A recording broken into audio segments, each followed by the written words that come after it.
والسلام على أشرف الأنبياء والمرسلين سيدنا ومولانا محمد أبي القاسم الأمين وعلى آله وصحبه والتابعين. سبحانك لا علم لنا إلا ما علمتنا إنك أنت العليم الحكيم. اللهم صل على سيدنا محمد الفاتح لما أغلق والخاتم لما سبق ناصر الحق بالحق والهادي إلى صراطك المستقيم وعلى آله حق قدره ومقداره العظيم. أما بعد فإن أصدق الحديث كتاب الله وخير الهدي هدي محمد صلى الله عليه وسلم وشر الأمور محدثاتها وكل بدعة ضلالة وكل ضلالة في النار. اللهم إني أعوذ بك أن أضل أو أضل أو أزل أو أزل أو أظلم أو أظلم أو أجهل أو يجهل علي. ربي زدني علما ووسع لي في رزقي وبارك لي فيما رزقتني واجعلني محبوبا في قلوب عبادك وعزيزا في عيونهم واجعلني وجيها في الدنيا والآخرة ومن المقربين يا كثير النوال يا حسن الفعال يا قائما بلا زوال يا مبدئا بلا مثال. فلك الحمد ولك المنة ولك الشرف على كل حال. وصلى الله على سيدنا محمد والحمد لله رب العالمين. Torik mana Torik? Torik izin ke rumahnya. Oh pulang. Wa bisanadil muttasil ila Imam Al-Ghazali rahimahullahu ta'ala wa adama nafa bihi wa bi ulumihi fid dharain. Qala fi kitabihi Bidayatul Hidayah ila an qala al-qawlu fi ma'asil qalbi i'lam anna as-sifatil madmumata fil qalbi katsiratun wa tariqu tathhiril qalbi min radha'iliha tawilatun wa sabilul ilaji fiha ghamidun wa qad indarasa bi kulliyatin ilmuhu wa amaluhu li ghaflatil khalqi an anfusihim wa ishtighalihim bi zakharifid dunya. Wa qad istaqsayna dzalika kullahu fi kitab Ihya Ulumuddin fi rub'il muhlikat wa rub'il munjiyat. Walakinna nuhaddziruka al-an thalathan min khaba'isil qalbi hiya al-ghalibatu ala mutafaqqihatil asri litakhudha minha hidra fa innaha muhlikatun fi anfusiha wa hiya ummahatun li jumlatin minal khaba'ithi siwaha wa hiya al-hasadu war-riya'u wal-'ujbu. Fajtahid fi tathhiri qalbika minha fa in qaddarta 'alayha fata'allam kayfiyatal hadar min baqiyatiha min rub'il muhlikat. Fa in ajazta an hadha fa anta an ghairihi ahjaz. Wala tadhunanna annahu taslamu laka niyyatun shalihatun fi ta'allumil ilmi wa fi qalbika shay'un minal hasadi war riya'i wal ujbi. Wa qad qala an-nabiy sallallahu alaihi wasallam thalathun muhlikatun syuhun muta'un wa hawan muttaba'un wa ijabul mar'i bi nafsihi. Ammal hasadu fa huwa mutasya'ibun minasyuh fa innal bakhila huwa alladhi yabkhalu bima fi yadihi ala ghairihi wasyahihu huwa alladhi yabkhalu bi ni'matillah wa hiya fi khazaini qudratihi ta'ala la fi khazainihi ala ibadillahi ta'ala fashuhuhu a'zamu qubha. Wal hasudu huwa alladhi yashukku alayhi in'amullahi ta'ala min khazaini qudratihi ala abdin min ibadihi bi ilmin aw malin aw mahabbatin fi qulubin nas aw hazzan min al-huzuz hatta innahu la yuhibbu zawalaha anhu wa in lam yahsul lahu bidzalika syai'un min tilka ni'mah fa hadha muntahal khubthi. Walidzalika qala Rasulullah sallallahu alaihi wasallam al-hasadu ya'kulul hasanat kama ta'kulun narul hatab wal hasudu huwal mu'adzabu alladhi la yurham wa la yazalu fi 'adabin da'imin fid dunya fa inna ad-dunya la takhlu qattu min khalqin katsirin min aqranihi wa ma'arifihi mimman an'amallahu alaihim bi'ilmin aw malin aw jahin fala yazalu fi adzabin da'im fid dunya ila mautihi wala adzabul akhirati asyaddu wa akbar bal la yasilul abdu ila akhirih wallahu a'lam. Alhamdulillah, segala puji bagi Allah yang telah memberikan kita berbagai macam nikmat sehat walafiat, nikmat iman, nikmat Islam. Salawat dan salam tetap tercurah ke hariban Nabi Muhammad sallallahu alaihi wasallam. Judul kita kali ini membahas tentang al-qaulu fi ma'asil qalbi, pembahasan tentang maksiat hati. Kemarin kita sudah mempelajari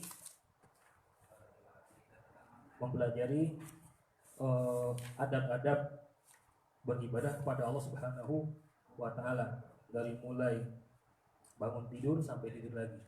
Salat bagaimana adabnya, ketika bangun tidur apa yang dikerjakan, jam berapa bangun tidurnya, jam berapa bangunnya, bangun tidurnya. Bangun jam berapa? Jam 3, betul? Enggak, yang di sini maksudnya bukan kamu.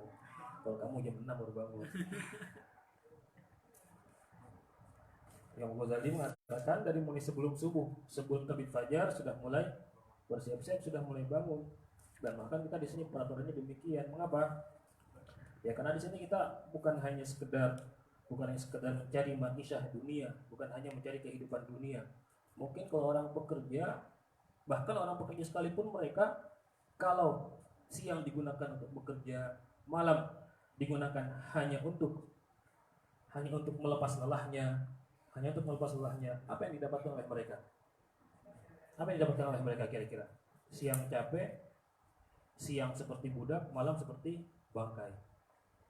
Siang seperti budak, malam seperti bangkai. Kenapa? Ya karena mereka siang hari bekerja, tulang, kepala buat kaki, kaki buat kepala.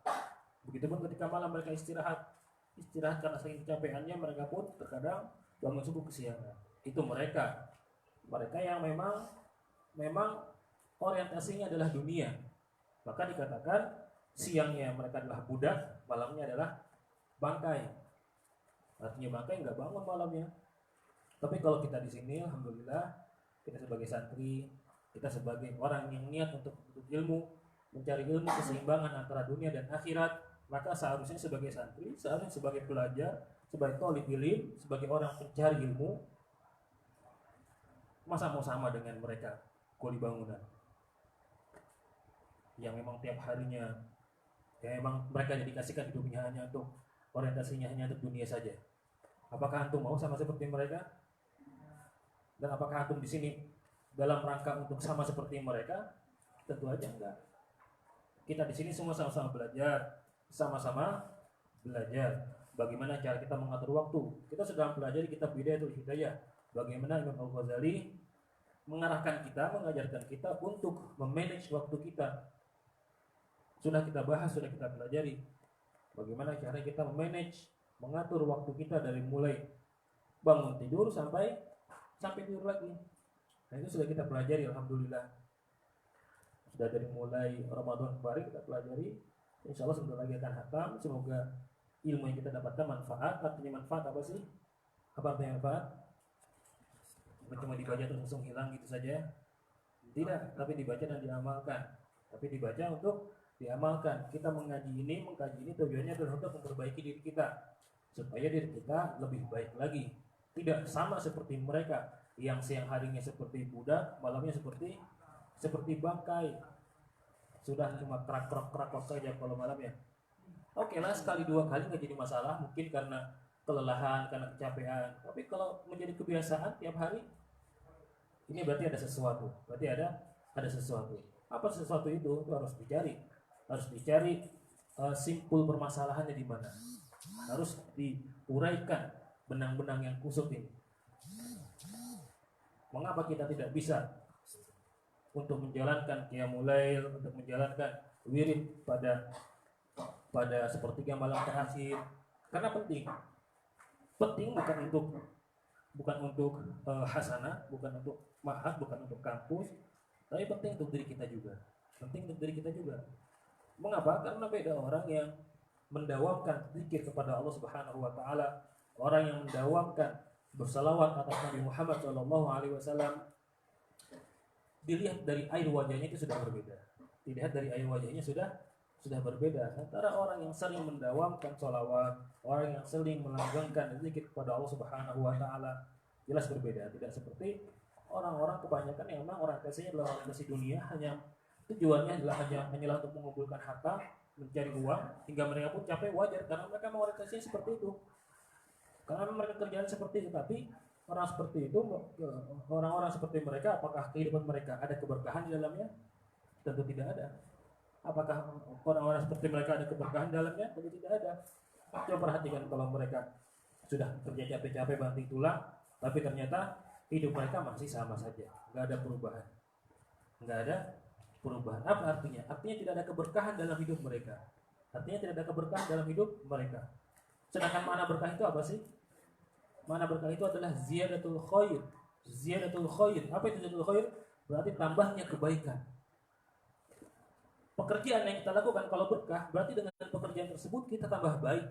Baik untuk diri kita sendiri dan baik juga untuk orang lain. Itu namanya berkah. Ilmu berkah, ilmu manfaat berkah kalau diamalkan dan dapat diamalkan oleh orang lain, dan juga bisa menyadarkan orang lain dan menyadarkan diri kita. Itu ilmu yang manfaat, ilmu yang berkah. Oleh karena itu sangat disayangkan sekali kalau ternyata kita yang ada di sini yang dalam sebuah rumah, dalam sebuah satu atap yang katanya disebut dengan ma'had. Ma'had artinya apa? Sudah kita bahas ma'had.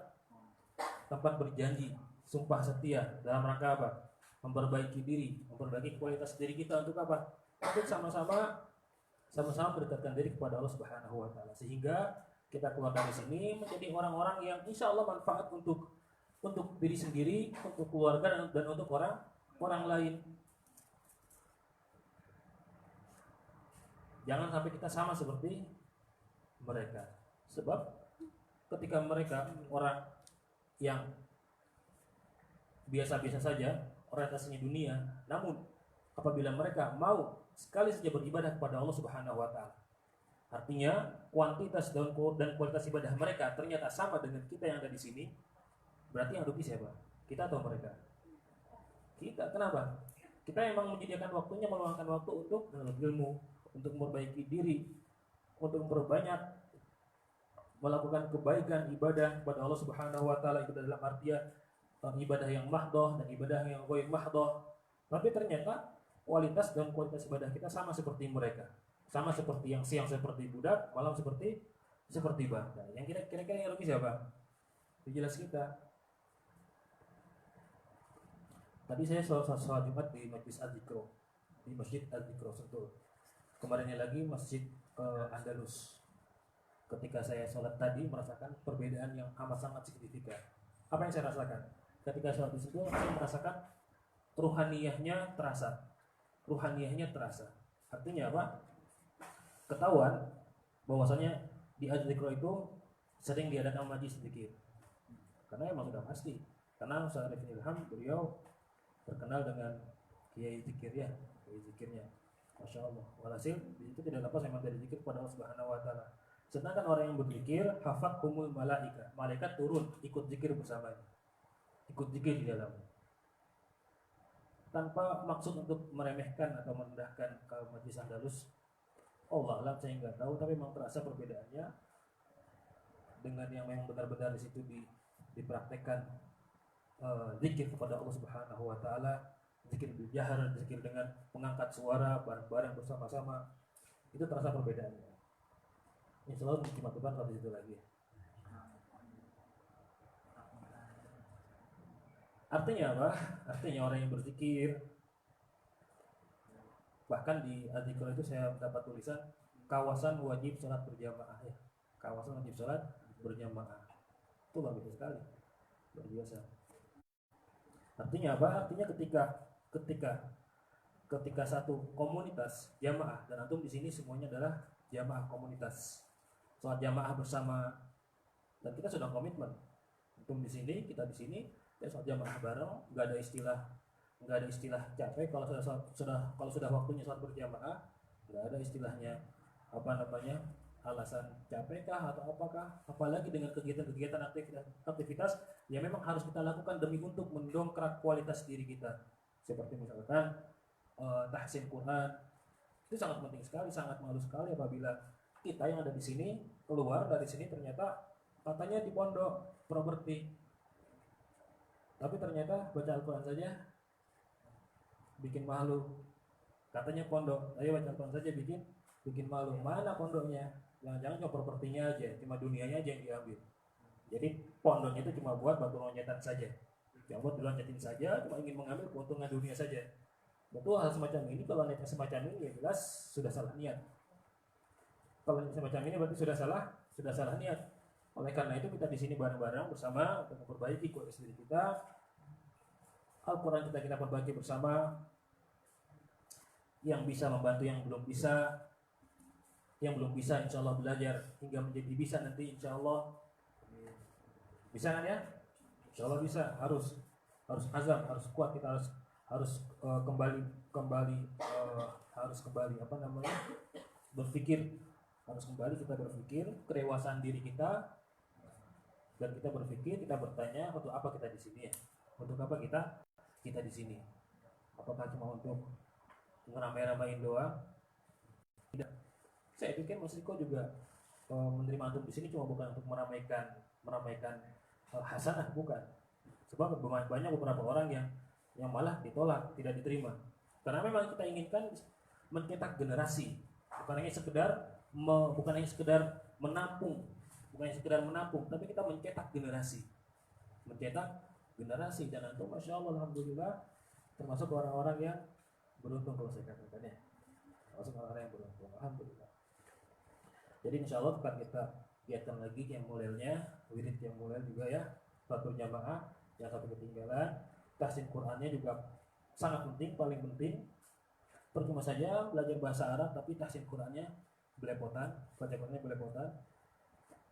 Kalau memang ternyata berjalan bahasa Arabnya dan ternyata yang melempem tahsin Qurannya, sudah lebih baik ketika jam bahasa Arab yang banyak orang-orang pada rajin datang, rajin mengikutinya, ganti saja dengan tahsin Quran. Ya. Atau kalau yang berjalan dua-duanya sudah komitmen, kita sudah berkomitmen sama-sama untuk menentukan waktunya, saat ini adalah untuk tahsin Quran dan hari ini jam segini adalah untuk bahasa Arab. Jadi paham ya? Kok jadi kesana sih? Iya, ini gara-gara Imam Al-Ghazali. Gara-gara Imam Al-Ghazali yang mengajarkan kita untuk apa? Disiplin terhadap waktu. Imam Al-Ghazali mengatakan membiasakan diri kita untuk apa? Aktivitas mulai dari sebelum subuh. Bahkan kita sudah mempelajari bahwasannya ada wirid tertentu, bacaan-bacaan tertentu yang dirapalkan, yang diucapkan, yang dilakukan ketika pakai mulai, zikir mulai dan lain sebagainya. Namun kita tidak sepenuhnya mengikuti apa yang diajarkan oleh Imam Al-Ghazali karena kita sudah punya patokan sendiri ya. Itu saja dijalankan sudah alhamdulillah. Kalau nggak dijalankan ya innalillah ya. Jangan-jangan bangkai beneran. Alhamdulillah. Kemarin sudah kita bahas mengenai takwa dalam artian takwa zahir. Sedangkan takwa itu juga ada yang namanya takwa batin. Takwa itu artinya apa sih? Imtithalu awamirillah wa ijtinabun nawahi. Imtithalu awamirillah wa ijtinabun nawahi. Menjalankan perintah Allah. Artinya perintah Allah sifatnya zahir, terlihat atau tidak terlihat? Terlihat. Menjalankan sholat lima waktu terlihat nggak? Terlihat, bahkan disyariatkan sholat lima waktu berjamaah. Oleh karena itu berjamaah, kita nggak bahas perbedaan pendapat mengenai apakah harus di masjid atau di masjid. Nah, itu sudah pernah kita bahas. Yang penting berjamaahnya di sini, berjamaah berarti dalam kaitannya dengan syariat Islam adalah mensyiarkan Islam. Mengapa? Karena dengan berjamaah maka Islam terlihat. Oh, berarti ada Islam di sini. Berarti kehidupannya di sini Islami. Makanya kalau dikatakan apakah Indonesia negara Islam atau bukan? Negara Islam atau bukan? Negara Islam. Kenapa? Karena banyak masjid yang sholat jamaah di dalamnya. Banyak masjid yang makmur alhamdulillah, walaupun terkadang naik turun. Bahkan sekarang sudah ada pejuang subuh. Apakah kamu sudah sholat subuh hari ini? Bahkan di absen, dikirim lewat WA, ya. Apakah kamu sudah sholat subuh hari ini? Bangun jam berapa kamu hari ini subuhnya? Ujung-ujung subuh, dan itu perbuatan bid'ah yang bagus, ya. Bid'ah nggak seperti itu? Bagus nggak? Bagus. Bid'ah tapi bagus. Walhasil takwa ada yang sifatnya zahir, dan ini mencerminkan syiar Islam, Puasa di bulan Ramadan adalah perintah dari Allah Subhanahu wa taala. Mana syiarnya sih? Puasa kan enggak ada yang tahu. Dilihat malamnya, masjid penuh ketika sholat tarawih. Ketika takjil, mereka bareng-bareng buka bersama di mana? Di masjid. Walhasil takwa ada yang zahir dan ada yang batin. Takwa ada yang batin. Dalam artian takwa dalam artian batin adalah takwa dalam rangka menjaga hati kita. Kita menjaga hati kita jangan sampai hati kita ini berbuat maksiat kepada Allah Subhanahu wa taala.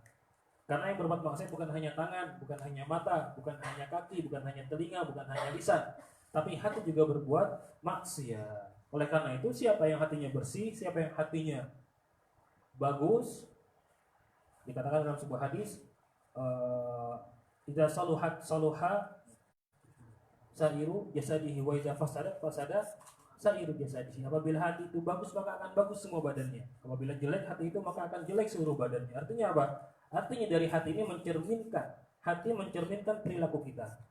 Hati mencerminkan perilaku. Kalau orang hatinya bagus, insya Allah akhlaknya akan bagus. Insya Allah perbuatannya akan bagus. Hatinya bagus, maka insya Allah akan mudah qiyamul lail, akan mudah zikir qiyamul lail bangunnya. Kita tandanya hatinya bagus. Kalau hatinya tidak bagus, ya berarti banyak penyakit hati. Banyak penyakit hati yang diderita oleh orang tersebut. Banyak penyakit hatinya. Dan sekarang kita sedang bahas al-qawlu fi ma'asil qalbi, pembahasan tentang maksiat hati. Berarti kita bahas tentang takwanya hati, bukan bentuk zahirnya. Bentuk zahir sudah kita bahas kemarin, sedangkan sekarang takwanya hati dalam bentuk batin. Langsung saja kita baca apa yang dituliskan, apa yang disampaikan oleh Imam Al-Ghazali dalam kitabnya Bidayatul Hidayah. I'lam anna sifatil madmumata fil qalbi katsiratun. Ketahuilah bahwasanya sifat-sifat tercela, akhlak-akhlak tercela fil qalbi, di dalam hati, katsiratun, banyak sekali. Di hati kita banyak sekali terdapat penyakit hati. Banyak sekali terdapat penyakit hati. Apa di antaranya? Penyakit hati. Hasad. Apa itu hasad? Dengki, iri, dengki. Apa lagi? Riya, ujub, takabur, sum'ah. Takabur itu. Takabur, sum'ah, syuh. Syuh itu artinya kikir, bakhil, terus ghibah, namimah, apa lagi? Suudzon. Banyak itu semuanya penyakit hati. Yang kita barusan sebutkan itu mungkin hanya beberapa saja. Dan banyak penyakit hati yang belum kita sebutkan satu persatu. Oleh karena itu di sini Ghazali mengatakan bahwasannya sifat mazmumah dalam hati itu banyak sekali. Sifat mazmumah yang diderita oleh hati kita itu banyak sekali. Kita semuanya belum bersih hatinya. Hati kita masih ada istilahnya hadzus syayatin. Ada bagian setan di dalamnya. Itu hati kita manusia. Sedangkan hatinya Rasul Muhammad SAW, hadzus syayatin dalam hatinya Rasul, bagian setan yang ada dalam hatinya Rasul itu sudah dibersihkan dan sudah diangkat oleh siapa? Malaikat Jibril dan malaikat Mikail. Ketika Rasul Muhammad SAW dibelah dadanya dan diambil hatinya dan dibersihkan dengan air Zam-Zam. Berapa kali beliau dibelah dadanya? 4 kali ya. 4 kali. Sudah pernah saya singgung di kajian sirah, tapi alhamdulillah lupa lagi. Ya namanya juga manusia ya. Lupa lagi itu biasa. Wa tariqu tathhiril qalbi min ra'iliha tawilatun, sedangkan jalan untuk mensucikan hati dari kotoran-kotoran hati, daripada penyakit-penyakit hati, tawilatun, jalannya panjang sekali. Jalannya panjang sekali. Tidak cukup 1 hari 2 hari. Tidak cukup hanya belajar setahun 2 tahun. Bahkan dikatakan al ilmu bit ta'allum, al hilmu bit tahallum, al ilmu bit ta'allum, wal hilmu bit tahallum. Kalau kita ingin dapatkan ilmu, al ilmu didapatkan bit ta'allum, dengan belajar. Artinya kita baca buku, kita mendengarkan penjelasan dari pakar-pakar. Itu namanya bit ta'allum, dengan cara belajar. Begitu juga al hilmu, sopan santun, akhlak, caranya membersihkan hati supaya hati kita ini bersih, tidak kotor, tidak senang berprasangka buruk kepada siapapun juga. Itu bitahallum, dengan cara mempelajari akhlak, dengan cara mempelajari akhlak. Sedangkan syarat untuk belajar itu sendiri, para ulama sudah mengatakan bahwasanya supaya orang itu menjadi berhasil, artinya seorang dikatakan berhasil dalam belajar itu bizamanin tawil, dengan waktu yang panjang. Yang pertama. Yang kedua bitalaqi. Belajar itu ada 2 unsur, ada 2 hal yang harus diperhatikan. Pertama adalah at-talaqi, bertemu, bertatap muka, bertatap wajah dengan guru. Karena dengan bertatap wajah kita bisa mengambil apa? Mengambil adabnya, mengambil istilahnya nazrohnya.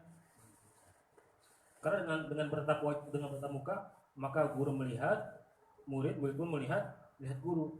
Di sini dapat nazroh. Sedangkan kalau di balik layar, live secara langsung ya, mungkin antum bisa melihat guru, tapi guru nggak bisa melihat antum. Ini yang pertama, talaqi. Yang kedua, tuluz zaman, harus ada waktu yang disediakan, ada waktu panjang, waktu lama yang disediakan. Tidak cukup 1 tahun, tidak cukup 2 tahun. Oleh karena itu mengapa kami di Makkah Al-Mukarramah batas minimal 10 tahun, batas minimal 10 tahun, dan talaqi tidak dari jarak jauh. Mungkin kalau pengen dari jarak jauh bisa saja.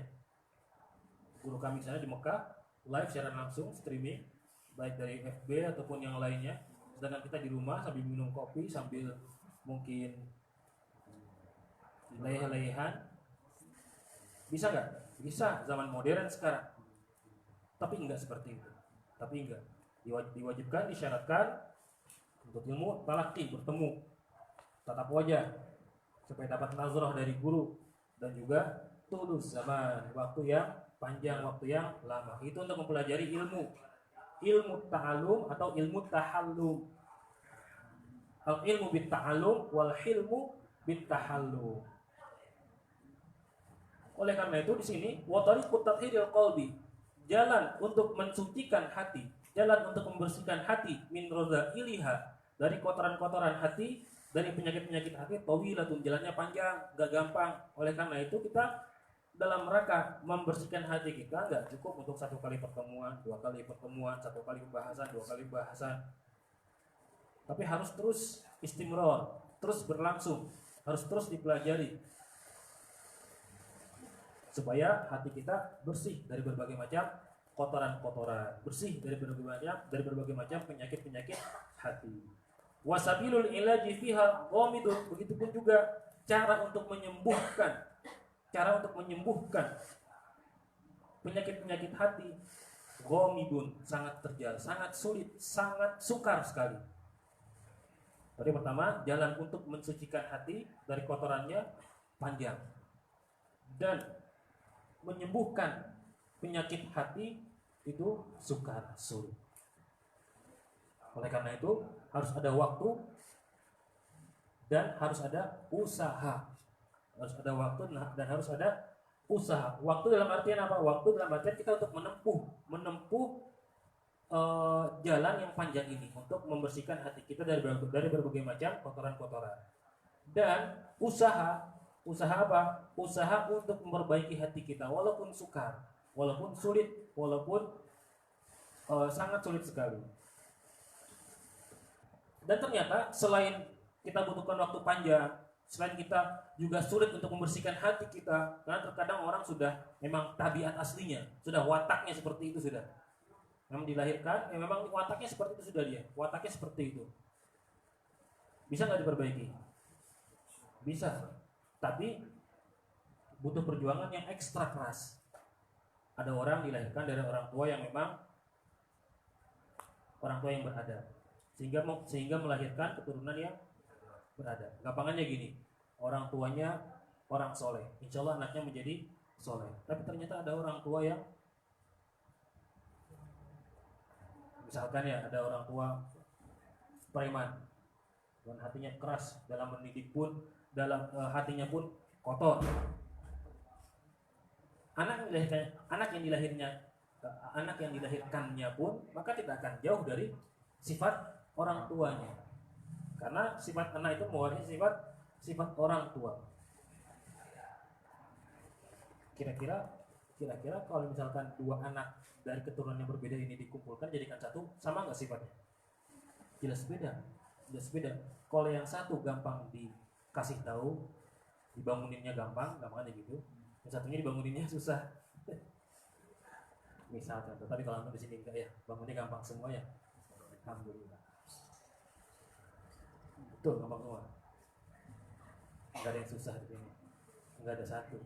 Ada banyak. Rata-rata semua.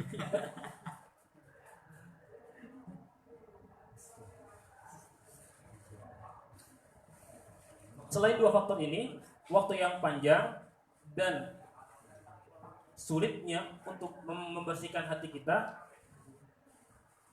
ada faktor lain, yaitu waqad indarasa bil kulliyati ilmuhu, dan sungguh telah tergerus, sungguh telah menghilang ilmu yang membahas tentang bagaimana caranya menghilangkan penyakit hati. Biasanya ilmu semacam ini dipelajari di kitab-kitab tasawuf. Sedangkan antum sendiri zaman now, orang mendengar tasawuf sudah apa bunyinya? Seakan-akan seperti dipejut. Seakan-akan tasawuf itu seperti babi. Seakan-akan tasawuf itu seperti khamar. Apa tasawuf itu? Syirik. Mengapa? Karena mengagungkan guru. Orang-orang tasawuf menyembah gurunya. Oleh karena itu, mereka orang-orang tasawuf adalah orang-orang para pelaku kesyirikan. Itu tuduhan mereka. Dan banyak sekali seperti itu, banyak. Oleh karena itu sangat wajar sekali kalau ilmu ini, ilmu tasawuf, ilmu yang pelajari tentang penyakit-penyakit hati ini sudah mulai tergerus, sudah mulai berkurang, sudah tidak diminati lagi. Karena berbagai macam sebab. Wa amaluhu, tadi ilmunya sudah mulai hilang. Dan yang kedua, prakteknya juga sudah mulai berkurang. Karena biasanya orang awam itu lebih senang mencontoh melihat siapa?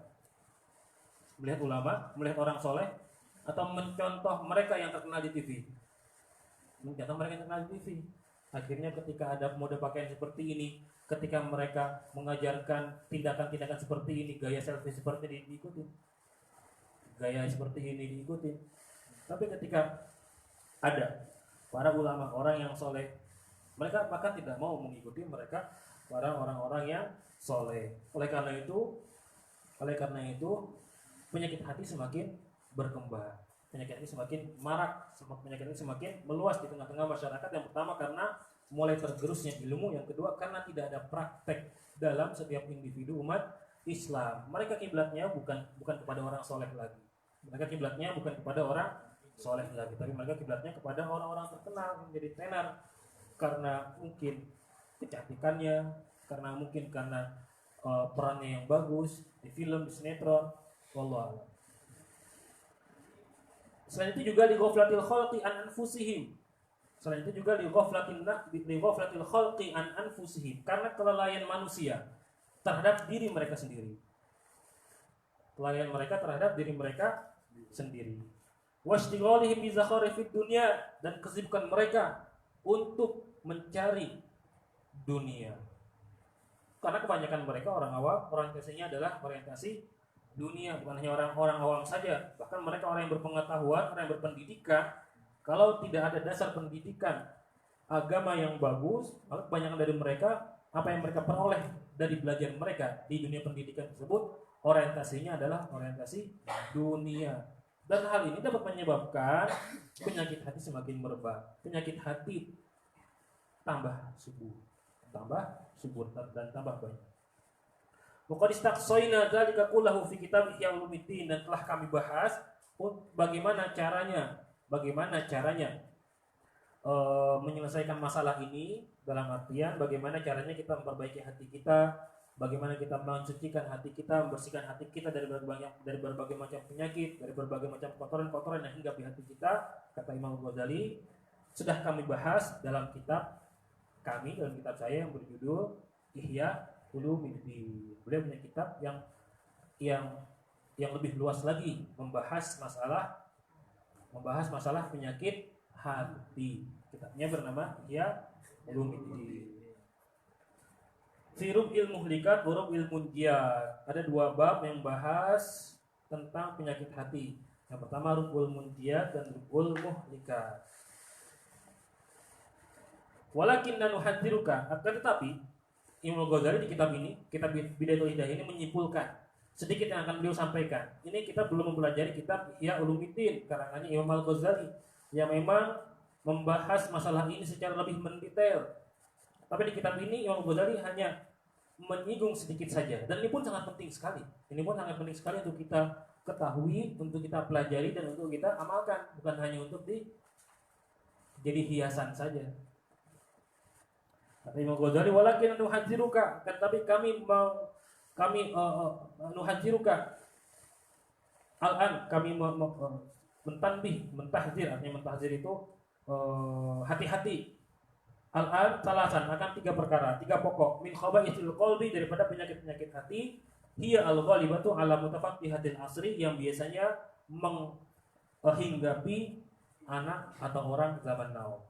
Kata Imam Al-Ghazali, ada 3 perkara, 3 penyakit hati yang biasa hinggap di hati kita orang zaman now.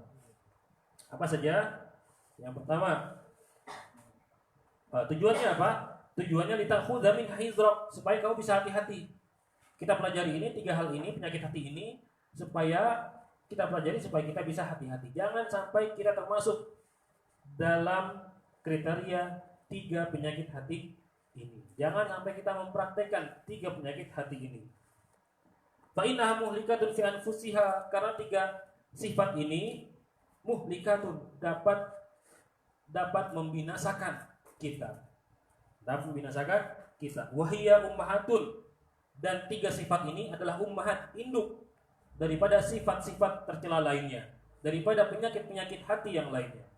Kalau kita bisa mengatasi 3 sifat yang pertama ini, maka kita bisa mengatasi seluruh sifat-sifat buruk lainnya. Kita akan bisa mengatasi seluruh penyakit-penyakit hati yang lainnya.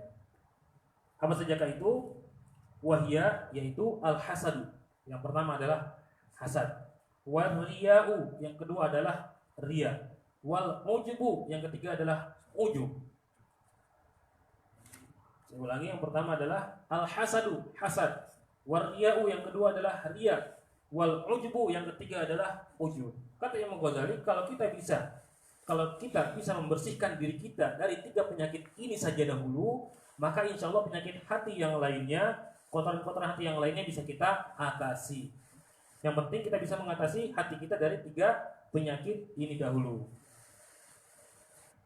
Akan kita bahas, Imam Al-Ghazali akan bahas walaupun tidak panjang lebar, karena kalau ingin dibahas secara panjang lebar, dibahasnya dalam kitab Ihya Ulumuddin.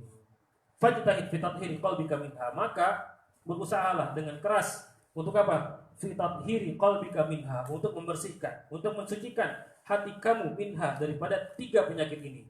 Apa yang pertama tadi? Hasad. Yang kedua? Iya. Yang ketiga? Ujub. Mananya apa? Hasad artinya apa? Hasad? Iri, dengki. Ada orang lain punya HP bagus, tapi lu bagus ya. Sambil ada keinginan, nggak senang kalau orang ini punya HP bagus. Nggak senang kalau orang lain punya HP bagus. Padahal gue muji ya, HP lu bagus ya. Tapi nggak senang kalau orang lain punya HP bagus. Yang boleh punya HP bagus hanya dirinya. Hati-hati, hal ini bisa mendatangkan penyakit ain. Ain itu timbulnya dari hasad. Dan terkadang penyakit ain itu bisa disewa.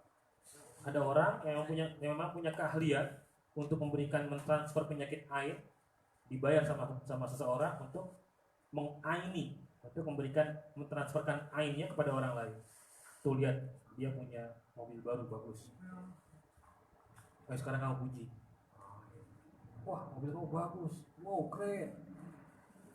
Akhirnya mobilnya hancur seketika, atau mungkin di jalan kecelakaan, tabrakan. Oleh karena itu kalau ada orang memuji kita suruh orang tersebut mengucapkan Masya Allah, tabarakallah. Gul Masya Allah, tabarakallah. Katakan Masya Allah, tabarakallah. Begitupun juga kita. Khawatir yang keluar dari diri kita ketika memuji orang lain adalah dari unsur hasad yang ada dalam diri kita. Wah Masya Allah, wah ente HP-nya bagus. Kita pun juga harus mau untuk mengucapkan Masya Allah, tabarakallah. Masya Allah, HP kamu bagus. Untuk meminimalisir hasad atau aib. Karena timbulnya ini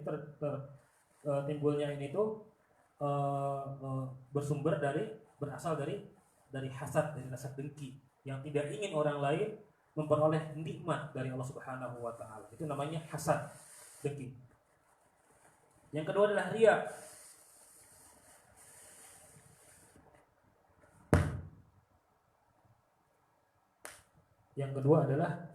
Bagus ini.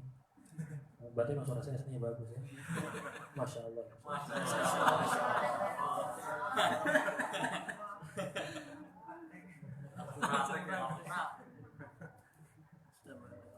Kenapa nggak dari tadi? Riya, apa artinya riya? Beramal ingin dilihat orang, menunjukkan ke orang lain bahwasanya ini saya beramal baik. Wal ujbu, dan ujub itu saudaranya takabur, sama-sama merasa bangga diri, merasa bangga terhadap dirinya.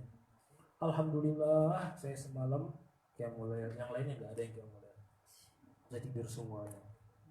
Jangankan qiyamul lail, subuh aja kesiangan, dibanguninnya susah. Saya tahu orangnya di sini ada siapa.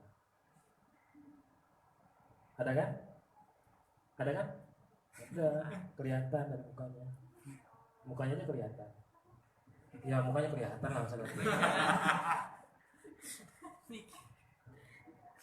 Fajtahid fi tathhir qalbika minha, maka kamu berusahalah dengan usaha yang keras untuk membersihkan hati kamu dari 3 sifat ini, hasad, riya, dan ujub. Fa in qadarta 'alaiha, kalau kau sudah mampu untuk mengatasi penyakit hati tersebut, yang 3 ini, fata'allam, lantas pelajarilah kaifiyatul hadar min baqiyatiha. Lantas pelajarilah bagaimana caranya kita menghindarkan diri dari penyakit hati yang lainnya, min rub'il muhdikat, yang dibahas dalam kitab Ihya Ulumuddin yang lainnya.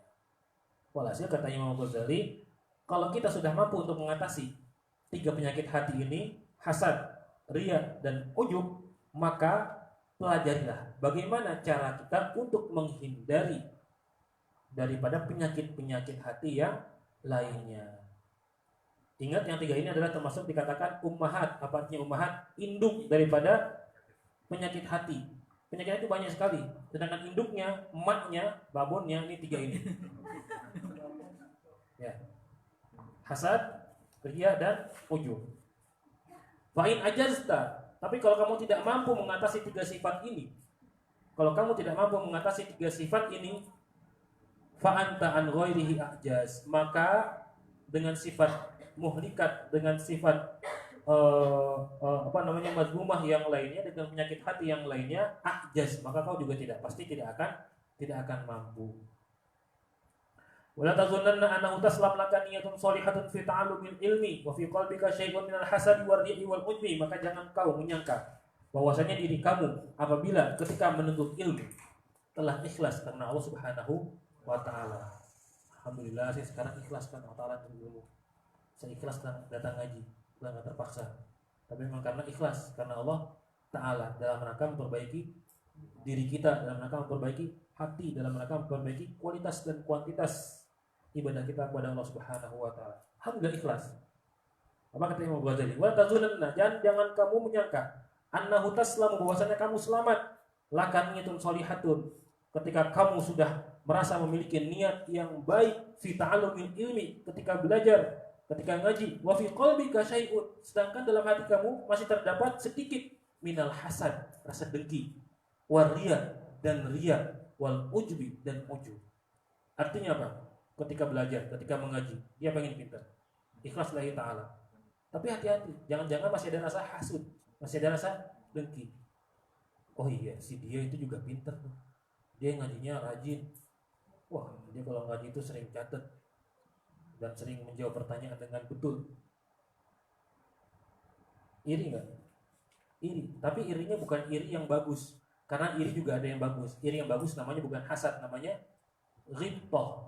Iri yang bagus namanya ghibthah. Ghibthah itu tidak ada unsur mengurangi iman orang lain. Akan tetapi iri yang ada dalam dirinya itu malah membangkitkan semangatnya untuk menyamainya, tidak untuk menyamainya. Kalau bisa malah untuk melebihi orang tersebut yang menjadi saingannya. Itu namanya ghibthah.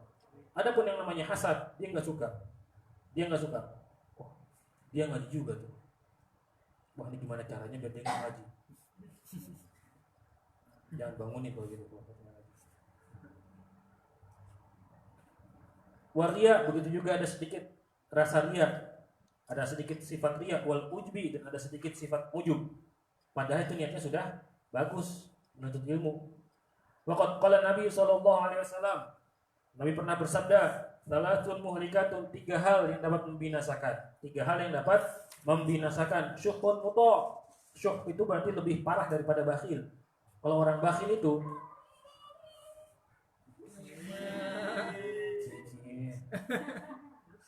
yang namanya bakhil itu dia punya sesuatu tapi nggak mau diberikan. Ya, bakhil itu dia punya sesuatu tapi nggak mau diberikan kepada orang lain. Itu namanya bakhil. Sedangkan syuh itu kikir, tidak mau orang lain memiliki. Misalkan syuh ya namanya. Tadi apa namanya? Bakhil. Bakhil itu tidak memberikan apa yang dia miliki. Saya punya uang 10 miliar. Amin enggak? Amin. Dan saya nggak mau membagi, jangan saya deh kalau gitu. Tapi 10 miliarnya nggak apa-apa.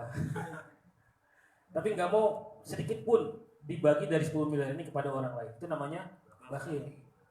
Punya dia 10 miliar. Ya, tapi nggak mau bagikan kepada orang lain. Itu namanya bakhil, pelit. Tapi kalau syuh, berarti dia syuh, dia nggak punya itu. Misalkan saya nggak punya, misalkan ada orang nggak punya HP dan temannya punya HP, dia nggak ingin temannya itu punya HP supaya sama dengan dia, sama-sama nggak punya HP. Itu namanya syuh, lebih parah daripada bakhil, lebih parah daripada pelit. Apa kira-kira makna Indonesianya syuh itu? Kikir atau medit atau apa? Lebih parah daripada pelit. Apa bahasanya? Kikir. Fainal bakhil, karena sesungguhnya orang pelit, orang bakhil, huwallazi yabkhulu bima fi yadihi ala ghairihi. Dia adalah orang yang tidak mau memberikan apa yang dia punya. Itu orang bakhil. Huwallazi yabkhulu adalah orang yang tidak mau memberikan bima fi yadihi, apa yang dia miliki, ala ghairihi, kepada orang lain. Itu orang bakhil. Dia punya uang lebih tapi tidak mau memberikan kepada orang lain. Namanya bakhil. Wasyahih, sedangkan syuh, walladzi yabkhalu bi ni'matillahi wa hiya fi khazaini qudratihi ta'ala la fi khazainihi ala ibadihi llahi ta'ala. Sedangkan orang yang kalau syuh itu berarti sifatnya. Kalau orangnya namanya syahih. Al-bukhlu itu sifatnya. Sedangkan orangnya namanya bakhil. Asy-syahih, orang yang kikir, adalah huwallazi yabkhalu bi nikmatillah, dia yang pelit dengan nikmat Allah Ta'ala. Lah kok pelit dengan nikmat Allah Ta'ala? Emang nikmat punya siapa? Nikmat punyanya Allah Ta'ala. Nikmat punya Allah Ta'ala, itu dia pelit. Artinya, seperti tadi saya contohkan, orang lain dikasih nikmat oleh Allah Ta'ala punya HP, sedangkan dia gak punya HP. Dan dia nggak suka kalau orang lain itu punya HP. Nggak suka orang lain dikasih nikmat. Ada orang kaya, rumahnya bagus, dia nggak punya rumah. Dia nggak punya rumah. Dan dia nggak suka ada orang lain bisa kaya sedangkan dia nggak bisa kaya. Itu namanya syahih, syuh, pikir. Wallazi yabkhulu bi nikmatillah, dialah orang yang pelit, orang yang bakhil dengan nikmat yang Allah miliki.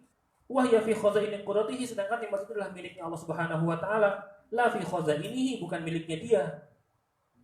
Nikmat itu dari Allah, punya Allah, bukan punya dia. Ala ibadillahi ta'ala, yang Allah berikan kepada hambanya Allah yang Allah kehendaki. Oleh karena itu kalau orang diberi nikmat, alhamdulillah. Jangan malah kita dengki. Malah kita jangan sampai memiliki sifat dengki, iri. Fasyuhu a'dhamu qubhan, maka syuhnya ini, kikirnya ini adalah a'dhamu qubhan, lebih parah daripada pelit, daripada pelit. Wal hasud, itu tadi hasad. Tadi itu hasad ya. Hasad timbulnya dari apa tadi? Oh, tadi belum saya baca, apa sudah saya baca? Amal hasad atau hasad fa huwa mutasyabbihun minasyuh. Hasad itu bercabang dari syuh, dari kikir. Ya. Hasad itu timbul dari syuh, dari kikir. Sebab orang yang kikir tidak senang Allah memberikan nikmat kepada orang lain. Pengennya dia terus yang diberi nikmat. Orang lain nggak boleh kaya, orang lain nggak boleh senang. Makanya orang lain harus susah terus. Yang hanya boleh senang dia aja. Itu namanya syuh. Dan syuh dari syuh inilah, dari kikir inilah, maka muncul sifat hasad, sifat iri, sifat dengki kepada orang lain. Tapi kalau kita bahasanya apa? Iri itu, sirik ya. Sirik banget tuh gue punya baju baru. Kadang-kadang orang Indonesia itu begitu, memberikan istilah yang gak sesuai. Padahal syirik itu artinya apa syirik? Syirik itu menyekutukan Allah Ta'ala. Syirik banget sih lo. Berarti dia setelah membuat syirik. Hati-hati. Wal hasud. Sekarang kita bahas hasud. Orang yang hasud, orang yang hasad, orang yang dengki. Tadi sifat dengkinya. Sifat dengki muncul dari syuh, dari kikir.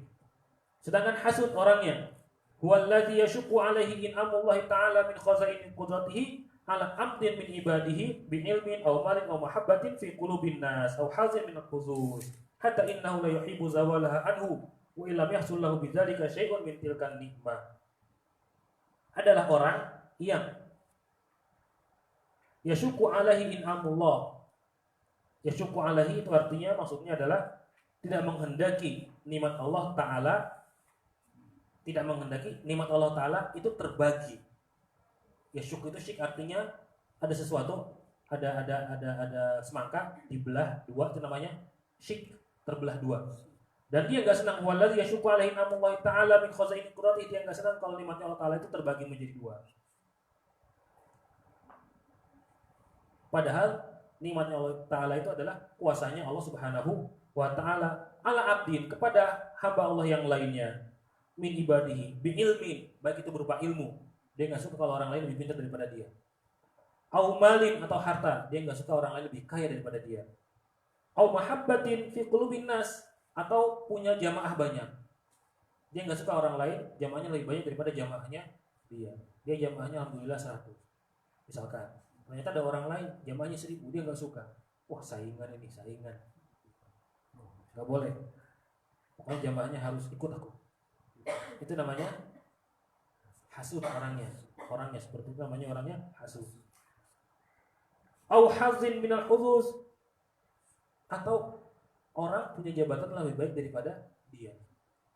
Dia cuma sebagai OB. Tahu OB? Orang lain jadi direktur, dia nggak senang. Pokoknya aku yang jadi direkturnya, dia yang jadi OB-nya. Hatta innahu la yuhibbu zawalaha anhu, hingga dia senang kalau nikmat yang Allah berikan kepadanya itu hilang dan pindah ke dirinya. Itu namanya hasud. Wa illam yahsul lahu bidzalika syai'un min tilkan nikmah fa hadza muntahal khubus. Dan ini adalah puncak dari kotoran hati. Ini adalah puncak dari kotornya hati. puncak dari penyakit hati. Kalau kita sudah punya penyakit seperti ini, berarti kita punya penyakit hati yang amat sangat parah sekali. Berarti hati kita amat sangat parah sekali sakitnya. Falidzalika, oleh karena itu, qala Rasulullah sallallahu alaihi wasallam, Rasulullah Muhammad sallallahu alaihi wasallam bersabda, al-hasad, hasad, iri, dengki, yaqulul hasanat, dapat memakan kebaikan yang diperoleh, yang dimiliki oleh orang yang hasud. Kama ta'kulun narul hatab, sebagaimana api melahap kayu bakar. Hati-hati, jangan-jangan dengan kita menghasut orang lain, jangan-jangan dengan kita iri, dengki kepada orang lain, itu menyebabkan kebaikan kita pindah kepada orang yang kita hasuti, orang yang kita iri, orang yang kita dengki. Wal hasud, dan orang yang hasud, orang yang hasad, huwal mu'adzab alladzi la yurham, adalah orang yang terus tersiksa, yang tidak mendapatkan rahmah dari Allah Subhanahu wa taala. Orang yang hasud adalah orang yang terus tersiksa dan tidak mendapatkan rahmah, kasih sayang dari Allah Subhanahu wa taala. Wala yazalu fi adzabin, dan dia tetap terus merasakan azab dari Allah Subhanahu wa taala, daimin, yang langgeng terus, di dunia. Kenapa? Orang yang hasud dia selalu tersiksa dan selalu disiksa oleh Allah Subhanahu wa taala selama dia di dunia, apalagi di akhirat. Bagaimana contohnya? Harus dengan contoh. Kalau nggak dengan contoh nggak paham kita. Kok bisa orang yang hasud disiksa di dunia, diadab di dunia? Fa inad dunya, karena sesungguhnya dunia la takhlu, tidak pernah kosong, tidak pernah sepi, tidak pernah sunyi, qattu sama sekali, min khalqin katsir, daripada orang banyak. Apakah di dunia yang hidup cuma dia doang? Enggak. Di dunia yang hidup banyak orang, jutaan orang, miliaran orang. Di Indonesia saja yang hidup 265 juta di Indonesia. Di sekitar kita saja di sini yang hidup, kami hidup semua kan di sini kan? Enggak ada yang mati kan?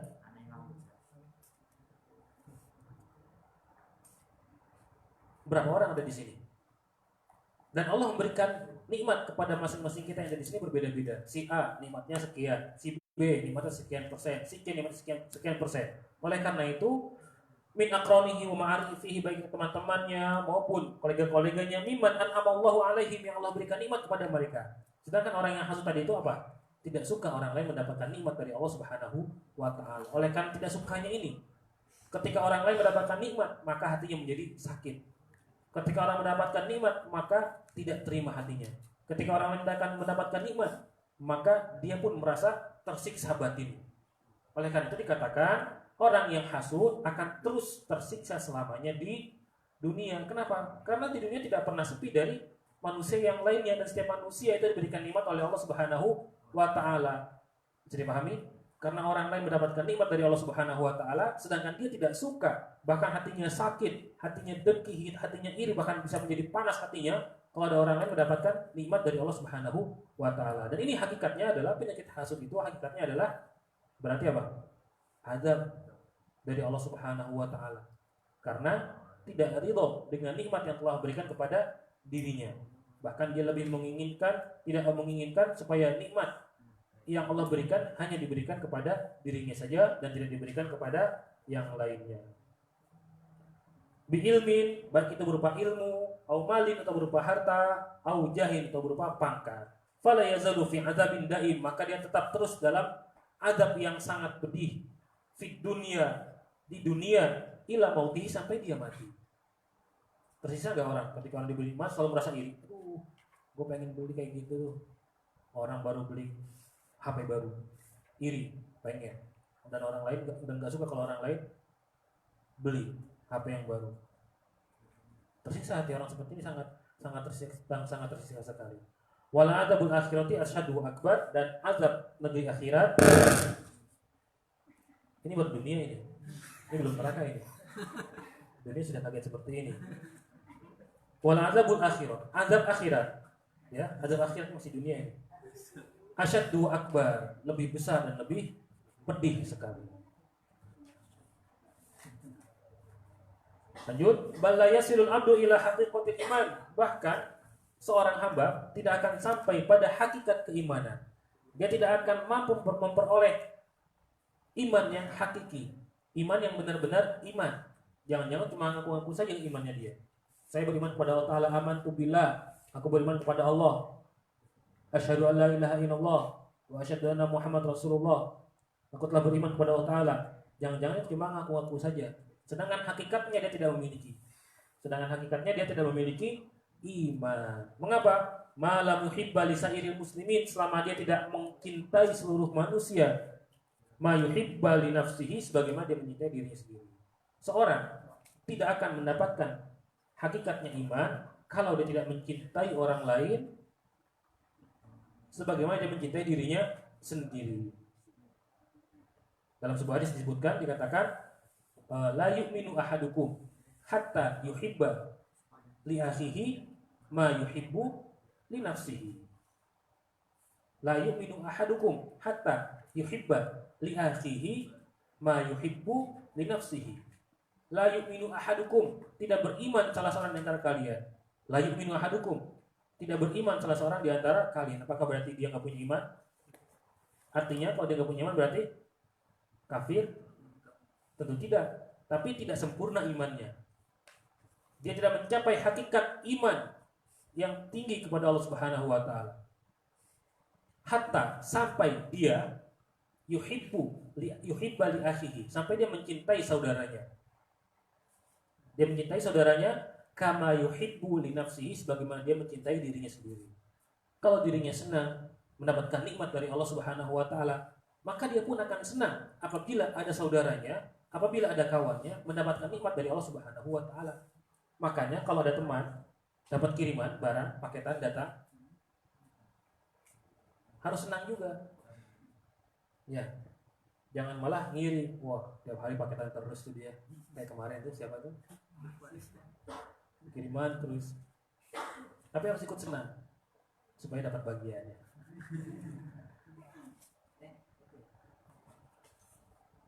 Bal yang bagi ayyusahimal muslimin fis-sarra'i wad-dharra, bahkan seyogianya dia harus mampu berbagi kepada saudaranya sesama Islam fis-sarra' wad-dharra, baik dalam keadaan susah maupun dalam keadaan senang. Sekarang saudara kita di Lombok sedang mengalami musibah dan mereka mayoritas adalah umat Islam.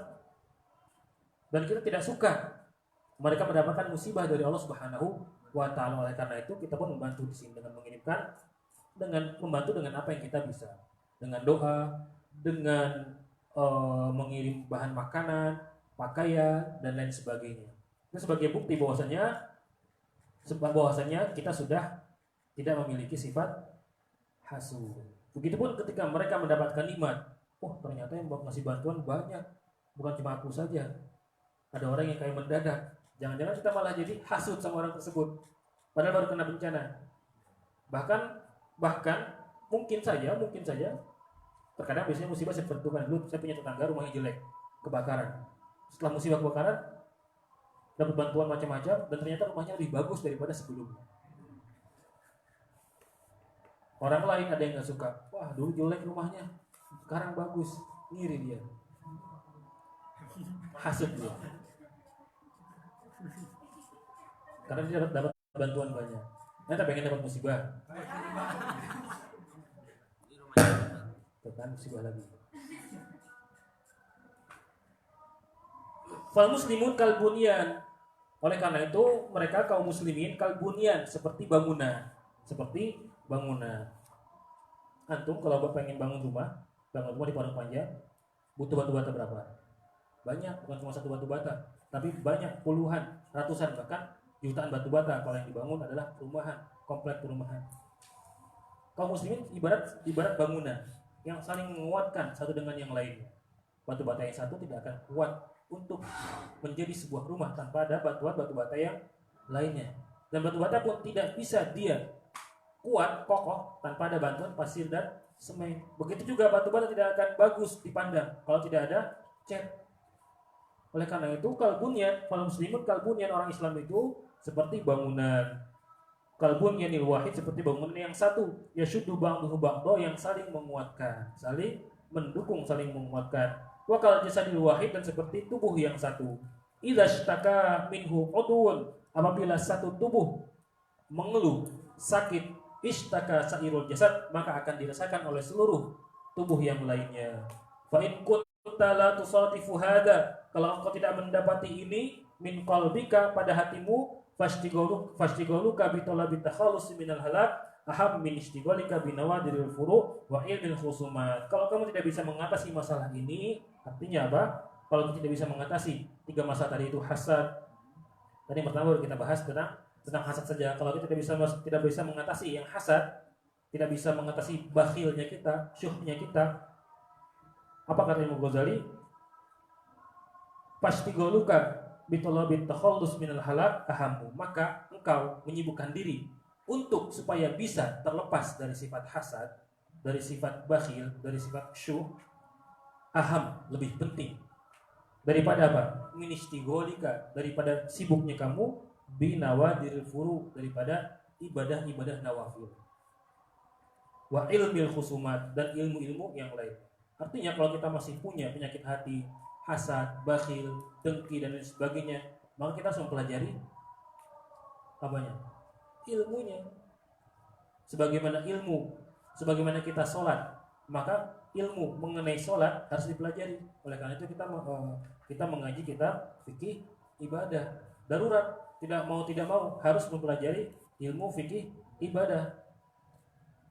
Begitu juga dengan ilmu yang bahas tentang penyakit hati, juga sangat darurat sekali, karena setiap kita pasti memiliki penyakit hati. Amar ya'u, adapun dia, wallahu a'lam bishawab. Akan kita lanjutkan nanti malam ya. Saya pikir bisa ada. Lanjut bila ada. Tapi udah kering-keringan karena gempa di sini. Gempa susulan. Ada pertanyaan kan? Bisa dipahami tadi kronologisnya, alur pembahasan kita. Satu yang belum saya sampaikan, sebagaimana disampaikan oleh Imam An-Nawawi, Syekh An-Nawawi dalam kitabnya Maraqil Ubudiyah, beliau menyampaikan bahwasanya hati kita itu terbagi menjadi 4. Hati kita itu memiliki 4 sifat. Hati kita memiliki 4 sifat. Yang pertama sifat namanya bahimiyah. Sifat bahimiyah. Apa itu sifat bahimiyah? Sifat hewan. Yang kedua sifat sabu'iyah. Sifat sabu'iyah. Sabu itu artinya sifat buas, liar. Yang ketiga sifat syaitoniyah. Sifat syaitoniyah, sifat setan, iblis. Dan yang keempat sifat robbaniyah. Yang keempat sifat robbaniyah, sifat ketuhanan, sifat robbani. Saya ulangi, ada berapa 4 sifat dalam hati kita? Kata Imam An-Nawawi dalam kitabnya Maraqi Al-Ubudiyah, syarah dari kitab Bidayatul Hidayah. Beliau mengatakan dalam hati manusia itu terdapat 4 sifat umum. Pertama sifat hewan, yang kedua sifat liar, buas, yang ketiga sifat setan, yang keempat sifat robbaniyah. Sifat liar atau buas dianalogikan seperti babi. Liar, buas. Dan dari sifat liar ini, dari sifat buas ini, muncul sifat-sifat seperti syahwat. Muncul sifat syahwat. Dan semua sifat-sifat buruk yang keluar dari sifat syahwat. Seperti misalkan, apa sifat syahwat diantaranya? Ya hawa nafsu, sifat hawa nafsu. Pingin jabatan, iri, dengki, itu namanya sifat syahwat. Sedangkan sifat bahimiyah, sifat hewan, itu dianalogikan seperti anjing. Kalau tadi sifat buas, sifat liar dianalogikan seperti babi. Sedangkan sifat hewan dianalogikan seperti anjing. Dan sifat yang mendominasi anjing adalah ghadab. Emosional. Oleh karena itu semua sifat buruk yang pangkalnya adalah dari sifat emosional itu disebut dengan sifat hewani. Yang ketiga adalah sifat setan. Setan ini mendukung sifat hewani dan sifat liar, sifat buas. sifat setan ini mendukung syahwat. Sifat setan ini mendukung emosi. Dan yang terakhir, yang keempat adalah sifat Rabbani, yaitu hakim, bijak, adil. Orang yang bisa mengatur hatinya, orang yang bisa mengatur hatinya. Ketika hatinya itu terdapat 4 unsur sifat ini, maka kalau sifat adil, sifat hakim, sifat Rabbani yang menjadi pemimpin, maka insya Allah akan ditaklukkan semua sifat-sifat yang 3 tadi itu. Tapi kalau yang jadi pemimpin adalah sifat sabu'iyah, sifat liarnya, maka dia akan buas, dia akan liar, dia akan menginginkan segala macam hal, dia akan menghalalkan segala macam cara demi untuk memperoleh hasratnya. Begitu juga kalau misalkan yang mendominasi atau yang memimpin adalah sifat hewaninya, maka emosinya akan meluap-luap, emosinya akan meledak-ledak. Apalagi kalau yang menguasai adalah sifat setonnya, sifat setannya. Karena setan ini mendukung partai koalisinya tadi itu, apa tadi? Sabungiyah dengan hayawaniyah, dengan bahimiyah. Setan yang mendukung sifat liar, sifat buas. Setan yang mendukung sifat emosi yang ada pada diri manusia. Oleh karena itu hendaknya kita yang memimpin hati kita adalah sifat Rabbaniyah. Kita harus bisa memanage hati kita. Kalau agim istilahnya manajemen qalbu. Jangan sampai sifat sabuniyah yang memimpin atau sifat bahimiyah yang memimpin atau sifat syaitoniyah yang memimpin. Ada bertanya kan?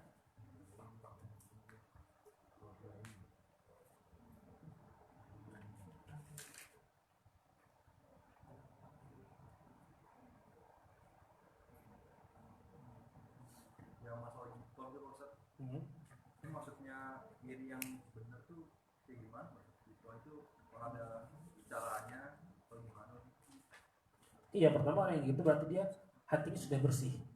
Hatinya sudah bersih hatinya sudah bersih daripada iri yang tidak senang dengan orang lain. Itu namanya sifat ghibthah. Ketika ada orang yang mendapatkan nikmat, tapi bukan malah orang tersebut menginginkan nikmat itu hilang daripada diri orang lain tersebut, tapi malah menjadi pemicu dirinya untuk bagaimana caranya supaya meraih seperti nikmat yang diberikan oleh Allah kepada orang tersebut. Maka dia pun berusaha untuk mendapatkannya tanpa ada rasa ingin mengurangi atau menghilangkan nikmat tersebut daripada orang lain. Itu namanya ghibthah. Dan seharusnya kita memiliki ghibthah. Dan ini menjadi pemicu kita untuk semangat dalam melakukan segala macam hal. Ketika ada orang lain lebih pintar, kita akui kepintarannya. Bukan berarti kita tidak suka dengan kepintarannya dia. Kita akui kepintarannya dan ini menjadi cambuk buat kita supaya kita lebih rajin belajar dan kita bisa menjadi pintar seperti dia. Dan sifat ghibthah juga harus dimiliki oleh setiap kita. Kita melihat orang lain qiyamul lailnya semangat, rajin. Kita harus iri. Ini dalam artian alah gua sumpahin lu besok gak qiyamul lail. Atau dikasih buat tidur biar gak qiyamul lail. Biar gak bangun. Tapi kita iri yang bagus. Oh iya, dia bisa, kenapa aku gak bisa? Insyaallah aku bisa menjadi penyemangat. Oke, siap? Harus punya ghibthah. Dari 3 sifat tersebut, hasad, riya, ujub itu termasuk dalam tafsiran surat As-Saff ayat 2 yang ucapan tidak sesuai dengan perbuatan. La taqulu lima taqulu ma la kabur maqtan indallah an taqulu ma la taf'alun. Ini sebetulnya bahasan masalah umum ya. Ayat ini lebih bersifat umum karena dalam ayat ini katakan ujungnya sebelumnya apa? Ya ayyuhalladzina lima taqulun ma la taf'alun, wahai orang beriman, lima taqulun, mengapa kamu mengatakan ma la taf'alun, apa yang tidak kamu kerjakan? Artinya di sini teguran dari Allah Subhanahu wa taala supaya kita ketika Gampangannya gini, merintah orang jangan sampai cuma nyuruh doang. Merintah juga jangan cuma nyuruh doang, tapi dia sendiri nggak melakukan. Bangun Qiyamul, dia sendiri ngorok. Ayo sama-sama bangun Qiyamul, bangunkan yang belum bangun. Dan yang dibangun juga harus bangun, karena merasa iri. Oh iya, dia Masya Allah rajin Qiyamul, beritanya kuat, kenceng, Masya Allah. Kabur maktan, sungguh muka Allah sangat sangat besar. Indallah antaqulu, muka mengatakan malah taf'alun, apa yang tidak kau kerjakan. Iya, soalnya kita sama-sama. Saya juga termasuk masih belajar. Kita bareng-bareng di sini, maka sering saya katakan kita belajar bareng-bareng, kita belajar sama-sama, dan kita semua di sini adalah kebersamaan, kesadaran diri. Antum sudah dewasa semuanya, harus pakai otak dewasanya ya. Harus pakai otak dewasanya. Ngertilah kita di sini dalam rangka apa, tujuannya apa. Sama-sama kita membangun diri kita, bukan untuk wadah yang kita diami sekarang, tapi untuk kembali kepada diri kita lagi. Insya Allah ya. Lagi mau tanya kan? Iya. Kira cuma uang ditransfer. Pertanyaan gitu.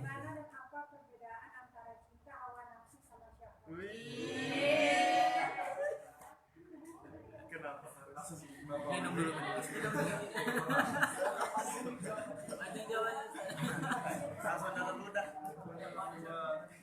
Berat ini berat. Bahasa sudah cinta. Cinta, hawa nafsu dan syahwat.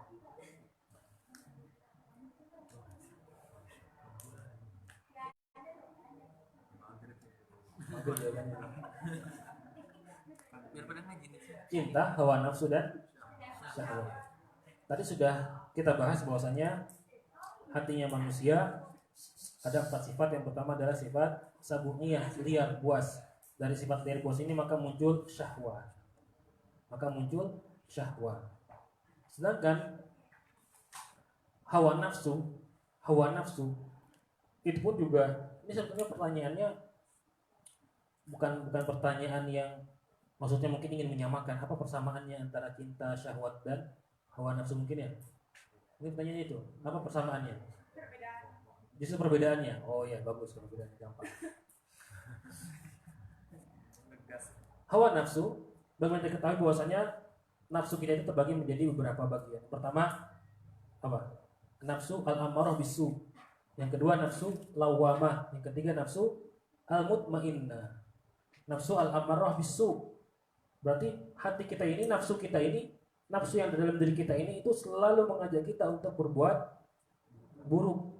Namanya juga al-ammarah. Al-ammarah berarti yang ngoporin, yang manas-manasin, yang mengajak kita untuk melakukan keburukan, kejelekan. Nafsu lawamah berarti kayak STMJ, sholat terus maksiat jalan. Artinya dia impas, nggak melakukan maksiatnya jalan, ibadahnya juga jalan. Sedangkan orang yang nafsul mutmainnah, jiwa yang tenang, jiwa yang diridhoi oleh Allah Subhanahu wa taala adalah jiwa yang tidak bercampur dengan perbuatan maksiat. Sudah tobat dari berbuat maksiat. Tadi ketika khutbah Jumat, khotibnya membicarakan bagus, cuma beberapa menit saja sehingga kita nggak ngantuk jadinya ya. So kadang-kadang khotibnya panjang lebar, jadi di tengah-tengah itu kita sudah mulai redup, telinga redup, mata juga sudah redup. Tapi tadi alhamdulillah mulai semuanya membicarakan mengenai jiwa nafsu mutmainnah ketika mati. Nafsu mutmainnah ketika mati. Orang yang memiliki nafsu mutmainnah, jiwa yang tenang, jiwa yang diridhoi oleh Allah Subhanahu wa taala, maka matinya itu malaikat maut ketika akan mencabut nyawanya, beliau menukil dari sebuah kitab yang berjudul Daqaiqul Akhbar. Judul kitabnya namanya Daqaiqul Akhbar, yang membahas tentang kehidupan manusia dari mulai ketika dia pertama dikuburkan dan tanda-tanda seorang akan mati. Tandanya seperti apa? Ini namanya Daqaiqul Akhbar. Dulu saya pernah hatam kitab ini sekitar tahun 99-an atau 2000-an. Saya pernah hatam kitab ini. bagus kitabnya, tentang bahas masalah tanda-tanda orang yang mati, kapan ajal menjemput, terus nanti apa yang ada di alam barzakh apa saja. Perlu dibaca? Mau dibaca ini? Semuanya pengen dibaca. Semua pengen dibaca. Kaidah bahasa Arab mengatakan, peribahasa bahasa Arab mengatakan, idza kaburatul anfas ta'ibatil ajsadu bi muradiha. Idza kaburatin nufus ta'ibat al ajsadu bi muradiha. Apabila nafsu keinginan itu sudah banyak, pengen baca ini, pengen baca itu ya. Dari kemarin kita pengen baca ini, baca itu, baca ini, baca itu. Ta'ibatil ajsad bi muradiha, maka jasad tubuh tidak akan mampu untuk melayaninya. Waktunya nggak ada, banyak alasannya. Walhasil, sedangkan hawa nafsu itu dibagi menjadi 3, nafsu lawamah, nafsu amarah bisu, nafsu lawamah, dan nafsu al-mutmainnah. Tadi Khatib tadi mengatakan, ketika nafsu mutmainnah akan dicabut nyawanya oleh malaikat Israel, ketika akan dicabut melalui lisannya, lidahnya, maka lidah menolak. Saya tidak mau ruhnya ini dicabut dari saya.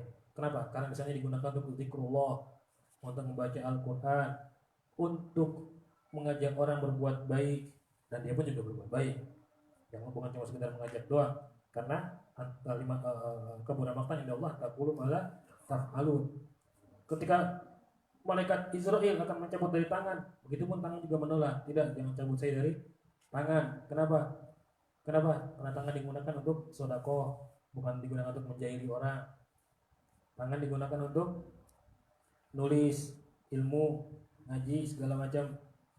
Pindah lagi ke kaki. Kaki pun juga demikian. Kaki nggak mau, karena saya digunakan untuk jalan ke tempat ibadah, jalan untuk menuntut ilmu, jalan untuk membahagiakan orang lain, jalan demi untuk kebahagiaan orang lain walaupun dirinya belum bahagia.